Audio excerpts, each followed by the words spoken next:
નમસ્તે વિદ્યાર્થી મિત્રો, આપણે પાઠ 8 બુરાઈના દ્વાર પરથી જેના લેખક છે ઝવેરચંદ મેઘાણી તેના વિશેનો અભ્યાસ કરતા હતા. એમાં આપણે જોયું હતું અમીર અને ગરીબ આ બંને વચ્ચેનો જે ભેદ રેખા છે એની સરસ મજાની ઝવેરચંદ મેઘાણીએ વાત કરેલી હતી કે માણસ ભલે ઉપરથી ઉજળો દેખાતો હોય, માણસ ભલે સ્વચ્છ દેખાતો હોય, પણ એ માણસ કેટલો પોતાના મનથી મેલો છે, અને કોઈ માણસ ભલે મેલો અને ગંદો દેખાતો હોય પણ એનું મન કેટલું શુદ્ધ હોય છે એવી માનસિકતાની વાત આપણે ગઈ વખતે કરેલી. પછી જમન અને જમકુ નામના બે પાત્રો વચ્ચેની વાત આવેલી હતી કે આ બંને દાંપત્ય જીવન છે એ કેવું જીવતા હતા, અને ચીભડા વેચવા માટે તેઓ શેરીની અંદર બેઠેલા હતા. જીવનનો જે સાચો યજ્ઞ કહી શકીએ, સંસારને જે તપોભૂમિનો યજ્ઞ કહી શકીએ, એ આ બંને વ્યક્તિ છે એ કરી રહ્યા હતા. હવે આપણે આગળ જોઈએ કે વાર્તામાં શું થયું. હવે બે ફાટ મતીરા રહ્યા છે. મતીરા મતલબ ચીભડા, અને બે ફાટ એટલે કે એવું એક માપ છે જે આપણે ગાસડી તરીકે ઓળખાવી શકીએ. હવે બે ફાટ જેટલા મતીરા રહ્યા હતા. ઝટ નીકળી જાય તો ભાગ્યે. હવે આટલા વેચાઈ જાય એટલે આપણે ફટાફટ નીકળી જઈએ. હા, હવે રોટલા પણ એક ટંકના જ બાકી છે. બે દીના ઘડી લાવી હતી, તેને સાથે 4 દી ગદરી ગયા. બંને પતિ પત્ની છે એકબીજા સાથે વાતો કરી રહ્યા છે કે હવે આ થોડાક ચીભડા રહ્યા છે એ વેચાઈ જાય એટલે આપણે ઘર ભેગા થઈ જઈએ. બાજુના ગામડામાંથી અહીંયા ચીભડા વેચવા માટે આવેલા હતા, અને હું તો 2 ટંકના એટલે કે 2 સમયના, આપણે ટંક કહીએ, બપોરનો ટંક, સાંજનો ટંક, અહીંયા એક સમય દર્શાવે છે જે જૂની ભાષાની અંદર. તો આ સમયની વાત કરવામાં આવેલી છે કે હું તો 2 ટંકના રોટલા લઈને આવી હતી, પણ આજે તો 4 દી ગદરી ગયા. ગદરી ગયા મતલબ નીકળી ગયા. માતાજીએ સે પૂરી ખરી. માતાજીએ સે પૂરી ખરી મતલબ કહેવાનો અર્થ શું કે હવે આગળ ઈશ્વર ઈચ્છા એવું કહેવા માંગે છે કે માતાજી છે એ કરે એ ખરું. ઈશ્વર ઈચ્છા, હવે આગળ શું થાય એ ઈશ્વર ઈચ્છા ખરી. પણ હવે રોટલા કાંક સુકાણા હો, ભેળું કાંઈ શાક અથાણું ન મળે, ખરું ને? એટલે પાણીને ઘૂંટડે ઘૂંટડે. હવે થયું શું કે રોટલા સાથે લાવ્યા હતા, એના ભેગું થોડુંક શાક અથાણું હતું, એ તો પૂરું થઈ ગયું, ખલાસ થઈ ગયું, એટલે સુકાઈ ગયા હતા રોટલા, અને એ સુકેલા રોટલા ભેગું સાથે ખાવા માટે કાંઈ હતું નહીં, અને એ પાણીના ઘૂંટડાની સાથે ખાવાના હતા.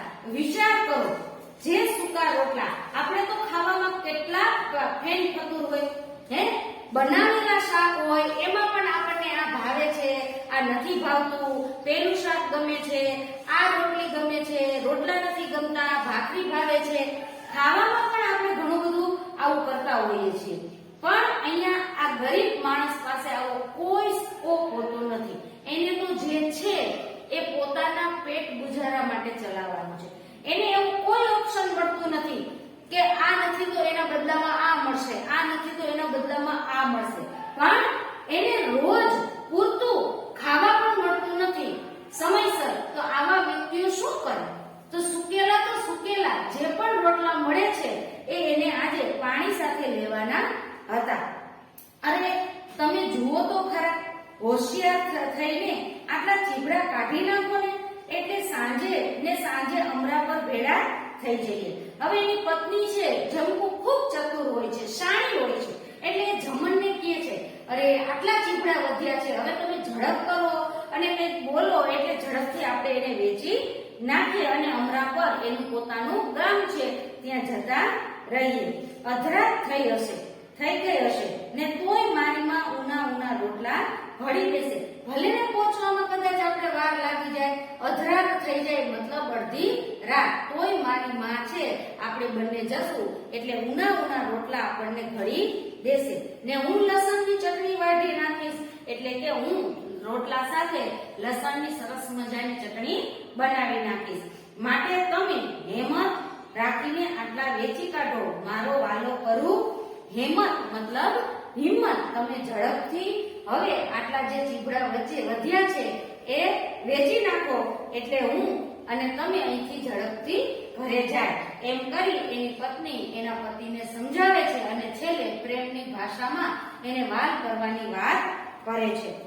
નાના બાળકને પ્રોત્સાહિત કરતી હોય તેવી શબ્દે ધણીને ચાનક આપતી બાઈ પોતાના ધાવણ વિહોણા નાના બાળકને પાલવ ખેંચીને ઢાંકતી હતી. હવે નાના બાળકને જેમ સમજાવતી હોય એવી રીતે અહીંયા જંબુ છે એ જમણને સમજાવે છે. આ બંને પતિ પત્નીની સાથે પોતાનું એક નાનું બાળક પણ ત્યાં હતું. હવે આ બાળક છે એ ભૂખ્યું હતું. હવે એની માતાએ પણ પૂરતો ખોરાક લીધેલો નહોતો, તો આ બાળકને ધાવણની અંદર શું મળે? તો એની વાત કરે છે કે પોતે પાલવ ખેંચી અને આ બાળકને પોતે પેટ ભરાવવાનો પ્રયત્ન કરે છે, પણ પાલવ તાણવા જાય છે ત્યાં પાછી બીજી બાજુ પીઠ ઉઘાડી થઈ જાય છે. હવે ગરીબ હોય તો સ્વાભાવિક જ છે, કપડા એની પાસે પૂરતા હોતા નથી. પોતે આગળ પાલવ ઢાંકવા જાય તો એની પીઠ ઉઘાડી થઈ જાય અને પીઠ ઢાંકે તો આગળનો ભાગ ઉઘાડો થઈ જાય છે. અવારનવાર સમાજની અંદર આપણે ઘણી વખત જોયું હોય છે કે કોઈ પણ માતા પોતાના બાળકને જ્યારે ફીડિંગ કરાવતી હોય છે ત્યારે એ પાલવ ઢાંકીને ફીડિંગ કરાવતી હોય છે. તો અહીંયા આ જંબુ પણ પોતાના બાળકને ફીડિંગ કરાવી રહી છે અને છોકરો છાતીમાં માથું માર માર કરતો હતો. પૂરતું ધાવણ ન મળવાને કારણે બાળકને પણ ખૂબ ભૂખ લાગેલી હતી, એટલે એ માથા માર્યા કરતો હતો કે એની માતાને પૂરતું દૂધ આવતું નહોતું, કારણ કે જંબુ છે એને પૂરતો ખોરાક મળ્યો નહોતો. એટલે દૂધ છે એના ખોરાકમાંથી જ કુદરત બનાવે છે, પણ અહીંયા માતાએ પૂરતો ખોરાક ન લેવાને કારણે દૂધ છે એ બાળકને મળતું નહોતું. પણ ઘરાક આવે છે જ ક્યાં? હવે જ્યારે પેલી જંબુ એના પતિને સમજાવે છે ત્યારે એનો પતિ સામે શું કહે છે? હું હાલો વેચી તો નાખું, પણ કોઈ ગ્રાહક તો આવવું જોઈએ ને. અરે આવે શું નહીં, તમે મોઢામાંથી કાંક બોલો તો હમણાં આવે. એની પત્ની છે શાણી હતી, એ સરસ મજાની રીતે એને સમજાવે છે કે આવે શું કામ નહીં, તમે કાંઈક એવું બોલો. આપણને ખબર છે કે દરેક શાકભાજી હોય વેચતા હોય, કોઈ શેરીમાં ફેરિયાઓ આવે, એ બધાની બોલવાની અલગ રીત હોય છે. આપણે ઘરમાં અંદર હોઈએ ને તોય આપણને ખબર પડી જાય કે આ શાકભાજી વાળા આવ્યા, આ ભંગાર વાળા આવ્યા, કે આ પેલા આવ્યા, કે ઓલા બીજા આવ્યા. 3-4 શાકભાજી વાળા આપણા શેરીમાં આવતા હોય ને તોય આપણને ખબર પડી જાય કે આ પેલા જ શાકભાજી વાળા છે, આ ભાઈ ઓલા જ છે, ઓલા ઓલા જ છે. શું કામ? એની બોલવાની આવડત ઉપરથી. કોઈ માણસ છે એ કઈ રીતે પોતે પોતાનો ધંધો કરે છે એ પોતાના બોલવા ઉપર જાય છે. કોઈ માણસને સારું બોલતા આવડે, લોકોને આકર્ષતા આવડે અને સારી રીતે એ જો લોકો સાથે વાતચીત કરી શકે તો એ ધંધો પણ સારો કરી શકે છે. તો અહીંયા એની પત્ની એને શીખવે છે અને શું કહે છે કે ગ્રાહક આવે શું નહીં, મોઢામાંથી કંઈક બોલો ને. તો હમણાં આવે. મોરલીને માથે નાગ આવે એમ આવે. ગ્રાહક શું નો આવે? મોરલી વગાડીએ અને નાગ જેમ નાચે અને નાગ આવે એવી રીતે આપણા બોલવાથી ગ્રાહક પણ આવે. આમ જોવો ને, આખી પીઠમાં કાછિયા કેવી કેવી બોલી કરીને લલકારી કરી રહ્યા છે. કાછિયા મતલબ શાક વેચનાર વ્યક્તિ, એને કાછિયા તરીકે ઓળખાવી શકાય છે. આપણે કેમ કે બાંધકામ કરનારને કડિયા તરીકે ઓળખીએ, બરોબર? એવી જ રીતે અહીંયા શાકભાજી વેચનાર વ્યક્તિને કાછિયો કહેવામાં આવે છે. એટલે એની પત્ની એમ કહે છે કે જુઓ, જુદા જુદા શાકભાજી વાળા કેવું અલગ અલગ બોલી બોલીને ગ્રાહકોને પોતાના તરફ આકર્ષે છે. તમે પણ આવું કંઈક બોલો, લલકારો મતલબ બોલો. તમે તો ભૂંડા જીભ જ હલાવતા નથી. તમે તો સાવ કેવા છો, તમને તો ખબર નથી પડતી, તમે તો જીભ જ હલાવતા નથી. મને એવું વેણ કાઢતા ને સમય રાખે નાખતા આવડે નહીં. અહીંયા પેલો જંબુ શું કહે છે કે તું કેસ એ વસ્તુ સાચી, પણ મને એવું બોલતા આવડતું નથી. નો આવડે શું? ધીરે સુરે બાય પુરુષને પઢાવવા લાગી. અહીંયા જંબુ શું કહે છે? શું નો આવડે? આટલું ન આવડે? એમ ધીમે ધીમે પોતે પોતાના પતિને એટલે કે જંબુ છે જમણને સમજાવે છે. એ આ સાકરિયા મેવા, એ આ મધના ઘડા લઈ જાઓ, અમૃતના મેવા લૂટી જાઓ, લ્યો બોલો એમ. એટલે અહીંયા જંપુ છે એ એના પતિને શીખવે છે શું બોલવાનું. ચાલો સાકરિયા મેવા લઈ જાઓ, આ મધના ઘડા લઈ જાઓ. આવી રીતે તમે અલગ અલગ ભાષામાં ચીબડા માટે લોકોને આકર્ષો તો કોઈ પણ વ્યક્તિ છે એ ચીબડા લેવા માટે આવશે. આવી રીતે તમે બોલો. લજામણીનો છોડ જાણે એનું જડબું ફાટ્યું જ નહીં, નીચે જોઈ ગયો. આવી સરસ રીતે જંપુ જમણને સમજાવે છે પણ જમણ બોલતો નથી. એટલે જંપુ શું કહે છે? લજામણીનો છોડ. લજામણીનો છોડ આપણને ખબર છે કે આપણે એને અડકીએ એટલે બંધ થઈ જાય એકદમ. તો અહીંયા જમણ પણ કંઈ બોલતો નથી અને બંધ થઈ જાય છે અને એનું જડબું એટલે કે મોઢામાંથી એક પણ અવાજ નીકળતો નથી. ઓય માટીડો, નારી ઘડતા ઘડતા ભૂલથી નર ઘડ્યો લાગે છે ભગવાને, એમ કહેતી ને બાઈ પોતાના ગળચટા ગળાના સૂર કાઢવા લાગે.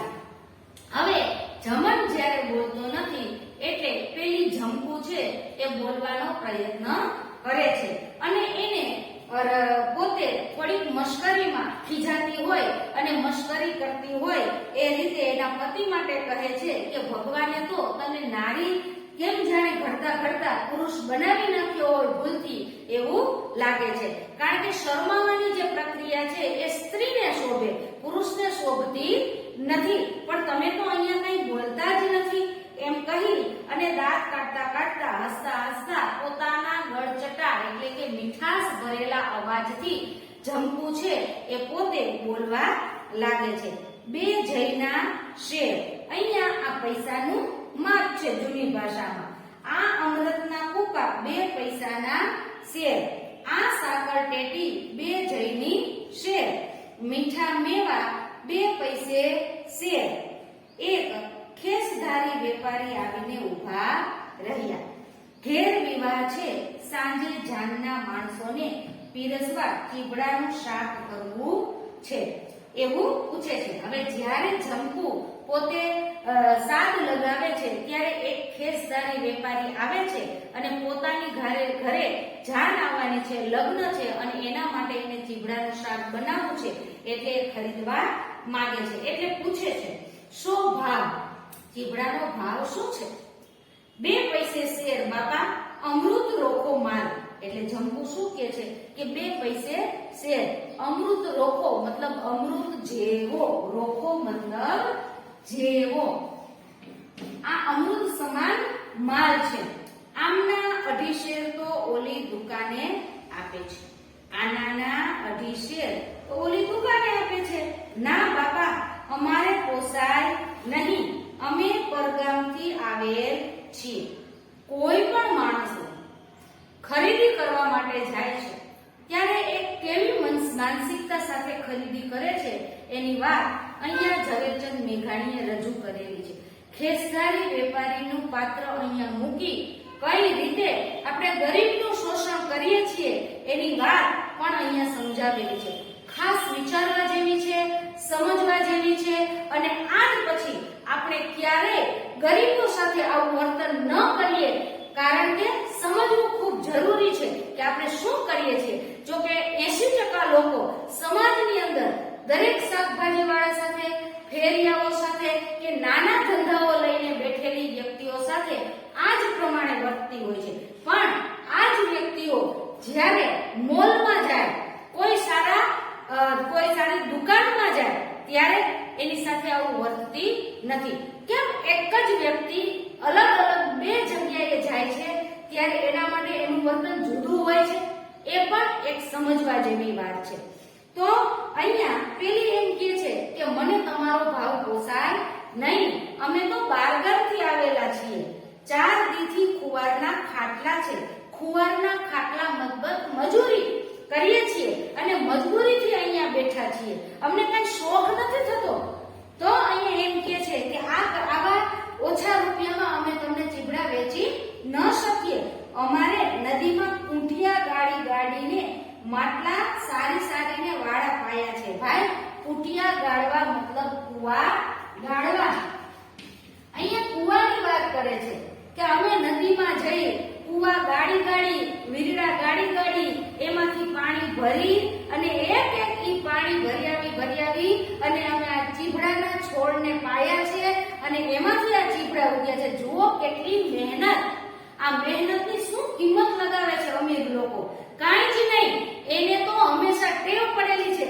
કોઈ શાકભાજી વાળા આવે અને આપણને એમ કહે કે 40 કિલો ટમેટા, એટલે આપણી દરેક બાઈઓ, ગુજરાતી બાઈઓને દરેકમાં કન્સેશન જોઈએ, ગુજરાતની બાઈઓને દરેકમાં માર્જિન જોઈએ. એમાં એ પોતે પોતાનું શાણપણ અનુભવે છે. એને એવું લાગે છે કે અમે તો 40 ના 25 લેખે લીધા અને અમે તો કંઈક મોટું કામ કરીને આવ્યા. પણ ઘણી વખત એમાં ગરીબોનું શોષણ પણ થતું હોય છે. સામે આપણે એની મજબૂરીનો ફાયદો પણ ઉઠાવતા હોય છીએ, કારણ કે એને પેટનો સવાલ છે, રોજી રોટી કમાવાની છે. જો એ દરેક માણસ પાસે રકઝક કરવા બેસશે, દરેક લારીવાળો માણસ દરેક અમીર વ્યક્તિ પાસે આવી રીતે લપચપ કરશે તો પોતાના ટમેટા કોઈ લેશે નહીં, એટલે કે ચીબડા કોઈ લેશે નહીં. આ તો માત્ર હું તમને ઉદાહરણ આપતી હતી, પણ પોતપોતાની રીતે દરેક વ્યક્તિ આવું જ કરતી હોય છે. શું ફેર પડે છે? હવે આ જ વ્યક્તિ, આપણી જ વાત કરો કે આપણી શેરીમાં જ્યારે કોઈ વ્યક્તિ શાકભાજી લઈને આવે ત્યારે આપણે એની સાથે માર્જિન કરાવતા હોઈએ છીએ, પૈસા ઓછા કરો એમ કહેતા હોઈએ છીએ. અને આપણે પોતે જ્યારે મોલમાં જઈએ છીએ, મોટી દુકાનોમાં જઈએ છીએ, રેસ્ટોરન્ટમાં જઈએ છીએ, ત્યારે આપણને આપણી અમીરી બતાવવાનો શોખ છે કે અમને કેટલું પોસાય છે ને અમે કેટલું ઊંચી જાતની વસ્તુઓ વાપરી શકીએ છીએ. બિગ બજાર અને મોલ્સ, રિલાયન્સ મોલ્સ ની અંદર ખરીદી કરી આડોશી પાડોશીમાં આપણે રોપ જમાવતા હોઈએ છીએ. ત્યારે આપણને માર્જિનનો વિચાર નથી આવતો. ત્યારે મને પ્રશ્ન એ સમજાય છે કે ત્યારે એ 1 રૂપિયો છે આપણી અમીરી કેમ વધારી દે છે? જ્યારે પેલા દુકાનદાર, નાના ધંધાદાર કે કોઈ લારીવાળા પાસે આપણે ઊભા હોઈએ ત્યારે ત્યાં 5 રૂપિયા ઘટાડવા વખતે આપણી અમીરી ઘટી નથી જતી. પણ માણસ આવું વિચારી શકતો નથી. આ ગરીબ માણસ કદાચ આપણી પાસેથી 5-25 રૂપિયા કમાઈ લેશે તો એના બાળકો અને પોતે કંઈક સારું પહેરી ઓઢી શકશે અને સારું ખાઈ શકશે. એ કોઈ બંગલા નહીં બનાવી શકે. જ્યારે મોલ્સ વાળા, સારી સારી દુકાનો વાળા, આ લોકો રેસ્ટોરન્ટ વાળા આ તો સારું જીવે છે, સારું રહે છે, તો આને શું કામ વધારે રૂપિયા આપવા જોઈએ? ત્યાં જઈને માર્જિન કરો. ત્યાં જઈને મોલ્સ વાળાને એમ કહો કે આ 2500 નો શર્ટ છે એ મને નહીં પોસાય, આ 500 માં આપો. બોલો, છે શક્ય? નથી શક્ય. શું કામ? કારણ કે આપણી અમીરીનો નશો આપણે ચડાવેલો હોય છે. પણ અહીંયા જે 5 રૂપિયાની વસ્તુ મળે છે, અહીંયા આપણે 2 રૂપિયાના ફાયદા માટે સામેવાળા માણસની મજબૂરીનો ફાયદો ઉઠાવીએ છીએ. અને એ ગરીબ માણસ પોતાના પેટના ભોગે કે મને સાંજે ખાવા મળે એટલે આપણને વગર વિચારીએ, વગર કાંઈ રકઝક કર્યા વગર એ આપણને એ 5 રૂપિયાનો વસ્તુ છે 3 રૂપિયામાં આપીને જતા રહીએ છે. એ માત્ર એમાંથી 2 રૂપિયા કમાતા હોય છે. જો એ 15 લેખે કદાચ આપણને આપી દે ને તો આપણને એમ થાય વાહ, આપણને આપી દીધા. કદાચ એ થોડું કમાઈ લે તો એક સારું ખાઈ શકશે, પણ સારું પહેરી ઓઢી શકશે નહીં. એ ખાસ આપણે ધ્યાન રાખવું જોઈએ. આપણા વિચારોમાં બદલાવ લાવવો જોઈએ. એવું અહીંયા ઝવેરચંદ મેઘાણી કહેવા માંગે છે કે આપણે શું કરીએ છીએ. હવે આગળ જોવો, આ ખેસદારી વેપારીની કેટલી નબળી માનસિકતા છે અને એ કઈ રીતે વર્તે છે જમન અને જમકુ સાથે. આવા કઈ કેટલાય 2-4 પાત્રો મૂકી અને આ સમાજની અંદર રહેલા અમીર વર્ગો કઈ રીતે વર્તે છે, આમાંના આપણે પણ એક હોઈ શકે તો એની વાત અહીંયા કરેલી છે. તો આ ખેસદારી વેપારી છે, આટલેથી અટકતો નથી.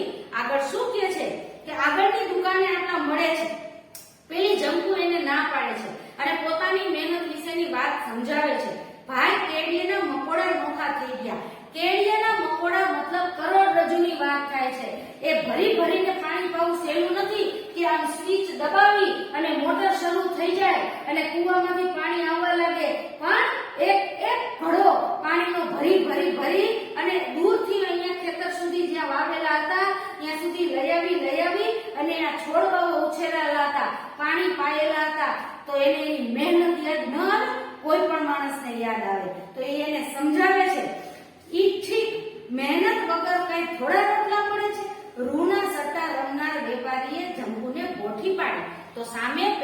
ખેસધારી વેપારી શું કહે છે? મહેનત તો દરેકને કરવી પડે, કોઈ પણ ધંધામાં મહેનત વગર રૂપિયો છે નહીં. તો એમને થોડું પડે કે તમારે તમારા જેટલી મહેનત કરવાની હોય. આવી રીતે રૂના વેપારી છે એ જંબુને ગોઠી પાડે છે. લે એક વાત કર એટલે હું આખી ફાટ લઈ લઉં, મારે ઘેર જાન આવવાની છે. તેમ છતાં ખેસધારી વેપારી માનતો નથી અને કહે છે કે ચાલ હવે ઝડપથી તું એક વાત કર એટલે હું આ બધા જ તારા ચીબડા લઈને જતો રહું. અરે મારા ભાઈ, જાનને જમાડવી છે, હજારો રૂપિયા ખર્ચીને વિવાહ માંડે છે, એમના માટે 4-6 આના ખટાવતા શું બીઓ છો? એમાં તમને કેટલો કસ રહેશે? હવે આમ જોવા જઈએ તો ઊંટના ઊંટ ઉલરી જાય અને કુણીનો ભાવ પૂછવા જાય. આવી કહેવત જે વડીલોની આપણા વચ્ચે રહેલી છે એની વાત કરે છે. હવે જાન આવવાની છે, લગ્ન આદરેલા છે, તો કેટલો બધો ઘરે ખર્ચ થવાનો હોય અને એમાં કદાચ 2-5 પૈસા નો વધારે ખર્ચ થઈ જાય તો કાંઈ જ ફેર પડવાનો નથી. એવી વાત અહીંયા જંબુ પેલા ખેસધારી વેપારીને કહે છે. કદાચ 2-5 પૈસા અમે કમાઈ જશું તો તમને શું ફેર પડવાનો છે? એવી વાત કરે છે. લાંબી વાત નહીં, આનાના 3 શેર તોડી દેવા હોય તો દે, તારા સડેલ બડેલ બધા ચીરેલા તમામ લઈ જાઓ. હવે ખેસધારી વેપારી છે એને તો જંબુની વાત સમજવી નહોતી એટલે એ સામે રકઝક કરે છે અને કહે છે કે હવે તું લાંબી લાંબી વાતો નહીં કરે અને તારે જો મને આપવા હોય તો આનાના 3 શેર તોલી દે અને તારા સારા નરસા બધા ચીબડા ચીરેલા અને બધા ચીબડા છે હું એક સામટા લઈ લઉં. ના ભાઈ, પેટના પાટા ન છૂટે. પેલી જંબુ શું કહે છે કે ના, મારે વેચવા નથી, મેં એટલી મહેનત કરેલી છે કે આટલા રૂપિયામાં અમને પોસાય નહીં. પેટના પાટા ન છૂટે મતલબ અમને આ ભાવ પોસાતો નથી. હવે આગળ પેલા ખેસધારી વેપારી ચીબડા ખરીદે છે કે નહીં, શું થાય છે એની સમજૂતી આગળના પીરિયડમાં જોઈશું. અસ્તુ.